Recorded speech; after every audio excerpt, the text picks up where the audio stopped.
মধ্যপ্রাচ্যে যুদ্ধ পরিস্থিতি চলমান থাকা এবং ইরান হরমুজ প্রণালী বন্ধ রাখায় বিশ্ববাজারে জ্বালানি তেলের সংকটের আশঙ্কা তৈরি হয়েছে, যার প্রভাব পড়েছে বাংলাদেশেও। সকাল থেকে ঢাকার পাম্পগুলোতে প্রাইভেট কার এবং মোটরসাইকেলের দীর্ঘ লাইন দেখা গেছে।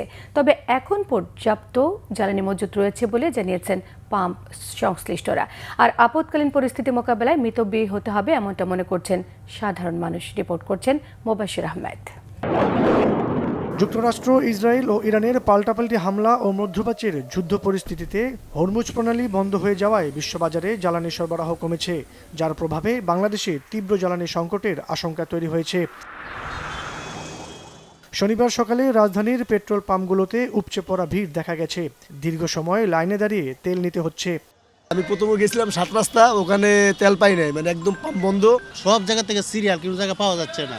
বিগত 2 দিনে বেশি বেশি করে তেল লোড করছে প্রাইভেট কার গাড়িতে, কিছু অসাধু ব্যবসায়ীরা ড্রাম ভরতে, যার কারণে এই সমস্যাটা হচ্ছে। প্যানিক হয়ে গেছে অনেকেই, আমি প্যানিক না, কারণ আমার অফিস পিজিতে, তা আমি এখন তেল নিতে আসছি অফিস পাকি দিয়ে। প্যানিকের কিছু নাই, আমাদের পর্যাপ্ত তেল আছে, চাহিদা অনুযায়ী সবাই পাবে।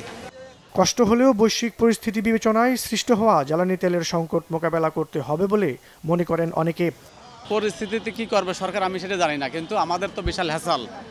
এই যে 1 ঘন্টা 20 মিনিট দাঁড়ায় তেল পেলাম হলো 250 টাকার। আমি যদি রিজার্ভ করি, কারণ যে তেলটা আমার 1 মাস চলবে, আমি যদি রিজার্ভ করি 15 দিন পরে আরেকজন পাবে না। আমরা রাইড শেয়ার করি, দিদিটা দিয়ে দেখা যায় যতটুকু চালাবো, হালকা পরিমাণ কিছু থাকতে আবার পাম্পে ঢুকতে হবে, আবার কষ্ট করতে হবে। এদিকে সিএনজি পাম্পগুলোতে স্বাভাবিকভাবেই চলছে গ্যাস সরবরাহ কার্যক্রম।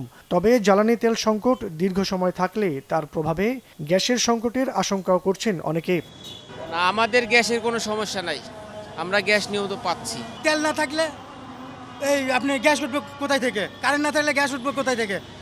3 মার্চ 2026-এর তথ্য অনুযায়ী বর্তমানে যে পরিমাণ জ্বালানি তেল মজুদ আছে তাতে স্বাভাবিকভাবে 14 থেকে 21 দিন বা সর্বোচ্চ 1 মাসের কিছু বেশি সময় চলতে পারবে বাংলাদেশ। বিপিসির তথ্য অনুযায়ী ডিজেল 14 দিন, অকটেন 28 থেকে 31 দিন, পেট্রোল 9 থেকে 15 দিন, ফার্নেস অয়েল 30 থেকে 93 দিন এবং জেট ফুয়েল 21 থেকে 55 দিন পর্যন্ত চলার মতো মজুদ রয়েছে দেশে। মোবাশির আহমেদ, বাংলা ভিশন, ঢাকা।